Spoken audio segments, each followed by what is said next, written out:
Il y avait une foule qui suivait Jésus. Assurément, nous aimons aussi la foule. Nous prions que Dieu puisse emmener les âmes, que Dieu puisse remplir les chaises. Nous prions, Seigneur, tu nous as donné une grande salle. Pourquoi il faut que les âmes viennent? Nous aimons la foule.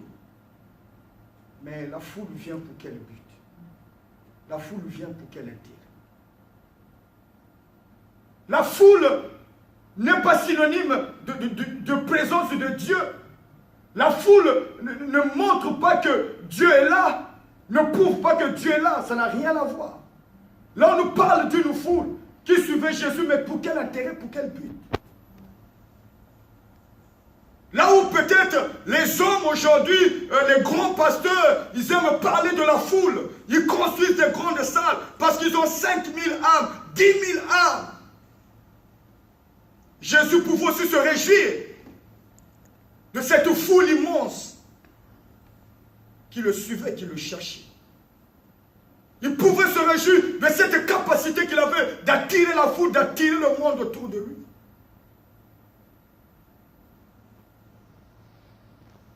Mais Jésus, dans son omniscience, il avait déjà vu que non, ces gens-là, ils ont un autre problème.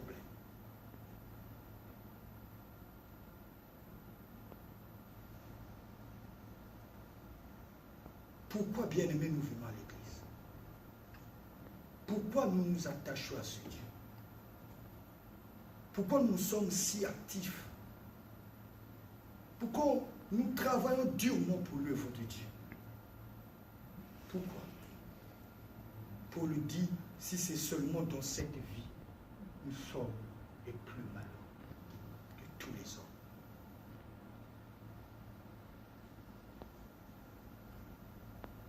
Nous devons bien nous attacher à Dieu, à Christ, non pas pour ce qu'il nous donne, mais pour ce qu'il est. Amen.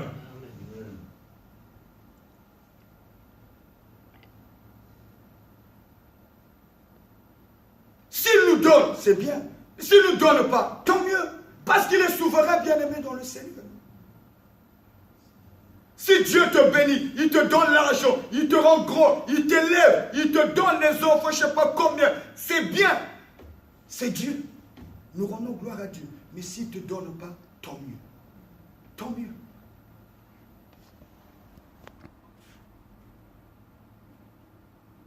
C'est l'attitude, bien-aimé, c'est la réaction qu'un vrai enfant de Dieu doit avoir.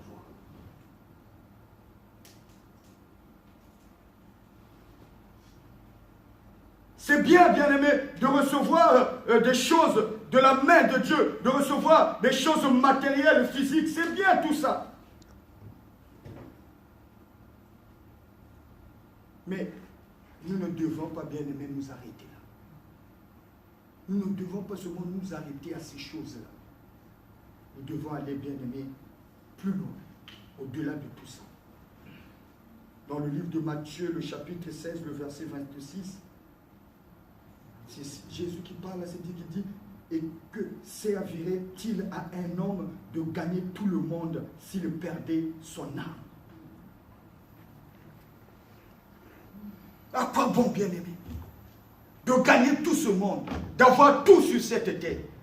Et si un jour ton âme partait en enfer, tu n'auras rien fait.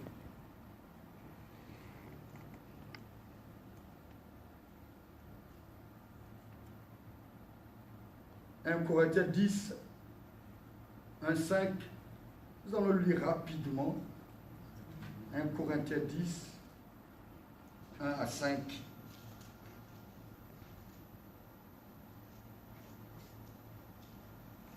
Corinthiens 10, 1, 7.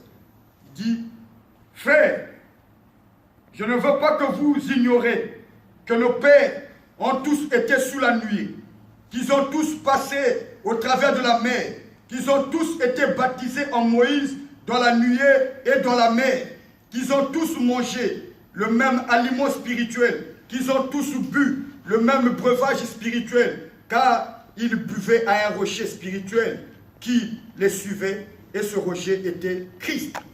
Mais la plupart d'entre eux ne furent point agréables à Dieu, puisqu'ils périrent dans le désert.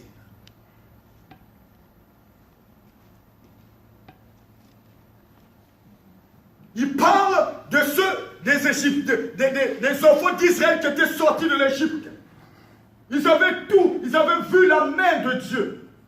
Ils avaient expérimenté la puissance de Dieu. La Bible dit même que ces esclaves-là, ces gens qui étaient esclaves pendant 430 ans, lorsqu'ils étaient sortis de l'Égypte, ils étaient sortis riches avec de l'or, de l'argent.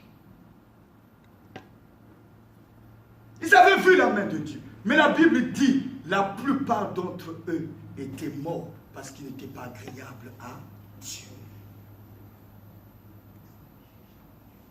Bien-aimé, quelle est ta relation avec Dieu? Quelle est notre relation avec Dieu, bien-aimé? Tu peux être riche, tu peux être ce que tu veux, tu peux avoir tout ce que tu veux. Mais si tu perdais ton âme, si ton âme allait en enfer, comme ces gens qui étaient sortis, ils avaient la promesse qu'ils devaient sortir de l'Égypte pour aller à Canaan. Et puisqu'ils n'étaient pas agréables, malgré qu'ils avaient expérimenté la main de Dieu, ils avaient vu la main de Dieu, ils ont vu le miracle, la mer se séparer en deux. Ils ont mangé la manne qui descendait du ciel. Mais la majorité, ils étaient morts. Et la Bible dit que 2 seulement étaient rentrés. Et tous ceux qui étaient sortis d'Égypte, 2 seulement étaient rentrés à Canaan, avaient vu l'héritage que Dieu les avait prédestiné.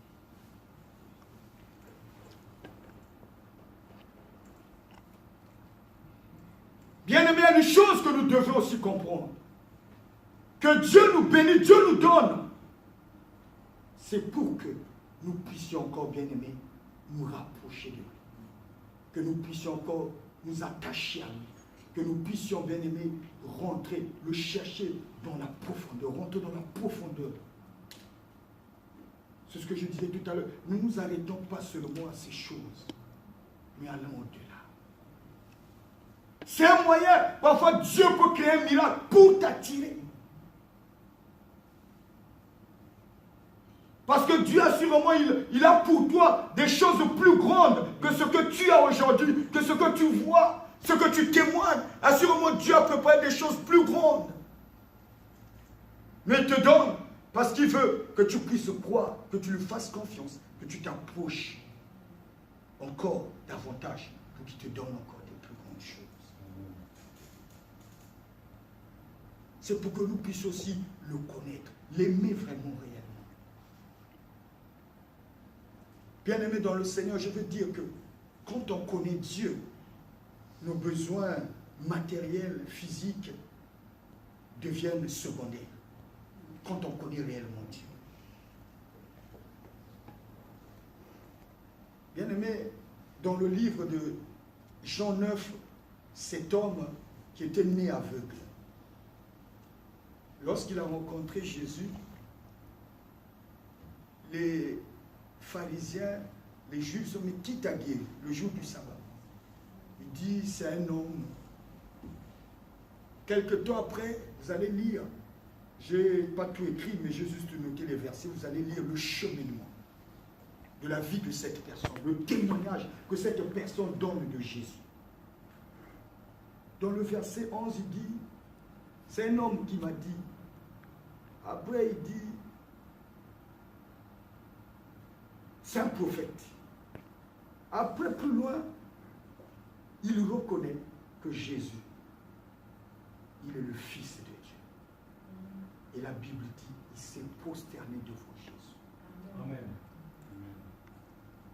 Mais lorsque Jésus est venu vers cet homme, Jésus n'était pas venu régler ses problèmes spirituels, mais Jésus est venu régler son problème physique parce qu'il était aveugle. Mais c'était une manière pour lui de l'attirer, pour qu'il puisse croire en lui. La femme samaritaine aussi se sont retrouvées avec Jésus au puits. Mais lorsque Jésus lui avait dit les choses qui se passaient dans sa vie, la Bible dit qu'elle a même abandonné sa cruche. Elle était venue pour puiser l'eau, mais elle a abandonné l'eau, sa cruche. Elle est allée dans la ville pour aller annoncer la bonne nouvelle qu'elle a rencontrée, assurément le Messie. Bien aimé, quand tu rencontres, quand si tu connais réellement Dieu, tes besoins physiques, matériels passeront en deuxième position, seconde position. La foule suivait Jésus. Mais Jésus leur donne un conseil, travailler. Des choses